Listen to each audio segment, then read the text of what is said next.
Let's talk about the sample student essay.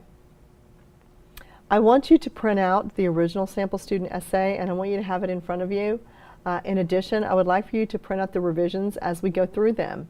We're about to do the introduction. I'll do each of the components of the essay, the introduction, the body paragraphs, and the conclusion, and it's helpful, I think, if you can see them side by side. Before we start, I'd like to publicly thank the student who allowed me to use this essay. This is an actual BIPSI student, and the student wrote it for me a semester ago, and I asked permission and the student granted it. So we have this student to thank for your improved ability to write essays. All right, so let's take a look first and foremost at format.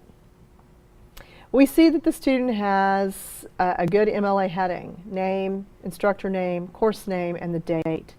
We also see that the document has a true doublespace, which is important in MLA. We also see the last name and the first page number of the essay. The student has a title, which is great. You have to have a title because MLA requires a title, first of all, and secondly, because it helps your reader. It gives the reader a general idea of what they're about to step into. I want you also to notice that it is written in Times New Roman 12-point font, which is what I require from my students. Not all instructors want this font. So you need to go back to that first rule that we discussed, which is ask the instructor for assignment information. Okay? So I also have 1-inch margins and choose indented paragraphs, so great format. All right, so let's get into this. Now I want you to notice that my comments are in red. Okay? So let's read the first sentence. And remember the first sentence? The hook. The hook is the attention getter. It's the thing that a writer gives you to tell you some information to get you interested in this essay. So let's take a look at this hook. The unemployment rate for people with a college degree is only 4.5% compared to people with only a high school education at 10.8%. Okay, a couple of things. First of all, you don't really want to use the percent sign unless you're using it in scientific format. So it really should have been written as 4.5% using the word. The only time you do want to use it outside of scientific format is if it's in a direct quote, because we always want to write exactly what the writer has written. That's the first thing. Also notice that this introduction hook has got an in-text citation with no page numbers. Oops, or not oops, because in this case, it's okay. The source was from a library database, and it had no page numbers. So there was no way the student could put a page number that didn't exist. All right, so what did she use for her hook? Well, she used a really good statistic. And we know the statistics are wonderful ways to open essays. So, and hers is good. It points me to what she's going to discuss. She says that unemployment for people with college degrees is lower than for people with high school educations. Obviously, she's going to talk about how college is necessary.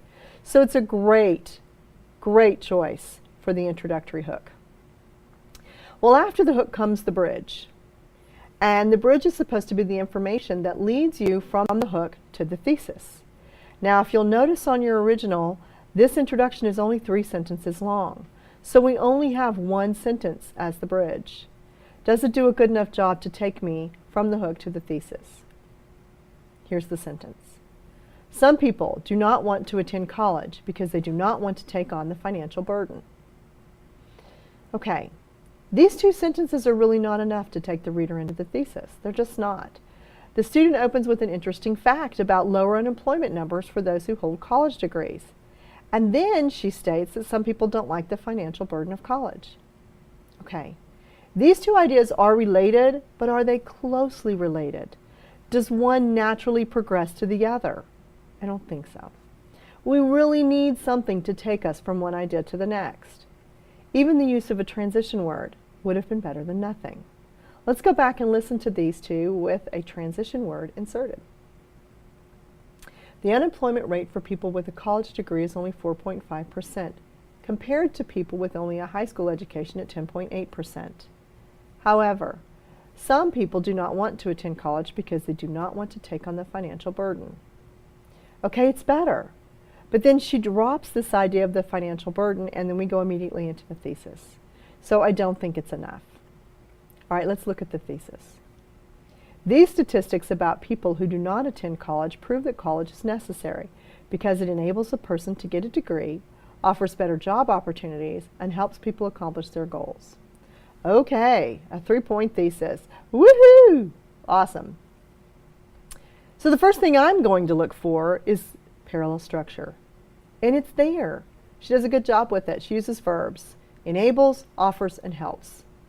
Now, little thing here, and I probably made this comment on her paper, enables and helps have very similar meanings. I would have preferred, if we had sat down and gone through this as a rough draft, that she changed these verbs up just a little bit to have 3 really distinct verbs in this thesis statement. But let's continue. The beginning of the thesis says, quote, these statistics, end quote. But I only see one statistic. Okay, that's a problem. We have to worry about being clear. Remember, we have to be specific. And we have no other statistics to refer to. So that's not a good phrase. Then she has this statistic, and it's not explained.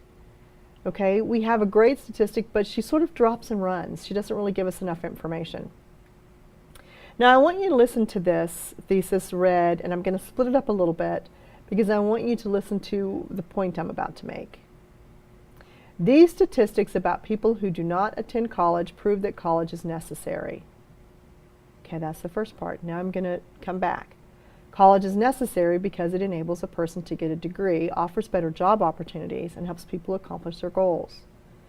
Do you see that she has 2 possible selections for her thesis? These statistics prove that college is necessary, or these 3 reasons prove that college is necessary. Which is it? I think we need a clearer thesis statement. So I'm going to give you a revision of the introduction in blue, and we're going to change that thesis statement up just a little bit. All right, so here we go. The unemployment rate for people with a college degree is 4.5% compared to people with only a high school education at 10.8%. This startling statistic suggests that people must go to college for a better chance for long-term employment. However, many people do not feel that college is necessary. They believe that they can get a decent job without additional schooling. Perhaps they do not want to attend college because of the financial burden, or because they cannot find the time to attend classes. Nevertheless, the statistic demonstrates that a degree is a factor in today's competitive job market. However, a college degree offers more than just an edge for a job. It opens up a brighter future in other areas. College is necessary because it enables a person to get a degree, offers better job opportunities, and helps people accomplish their goals. Now, several things. First of all, I did take out one of the words only from the opening sentence. And the reason why is repetition. You want to try to avoid repeating the same word over and over. Then I explained the reason for the statistic. And I gave some possible reasons why I might be wrong about my assumption that college is necessary. Let's take a look and see how I did this. The first thing is that I explained the reason for the statistic. This startling statistic suggests, and then I explain it. Okay? Remember the idea in body paragraphs about evidence and analysis, and you have to have some explanation for your evidence. Then I gave some possible reasons why I could be wrong. All right? I say many people don't feel that college is necessary. They think they can get a decent job without additional schooling. All right? That's the other side of the argument. So I sort of suggest that. I also say they don't want to go to college because of the financial burden, or they can't find the time. So I've given some reasons why I might be wrong. But then I use a transition word to bring my reader back to my statistic and my purpose. Nevertheless, the statistic demonstrates that a degree is a factor in today's competitive job market. Now I've roped the reader back in and brought them screaming back to my ideas and my beliefs. Before I can give my thesis, though, I've got to say something about college being more than just a degree, because my thesis has 3 points to make, not just one. So I use another transition word. However, However, a college degree offers more than just an edge for a job. It opens up a brighter future in other areas. I use this word, however, to offer a glimmer of another point, the brighter future idea, and then I give my thesis. College is necessary because it enables a person to get a degree, offers better job opportunities, and helps people accomplish their goals. This introduction still offers the students ideas, but they are now clearer. And that's what you want. Remember the number one rule of writing: be specific. You really need to be clear in your introduction so that you can then move on to clear, solid body paragraphs.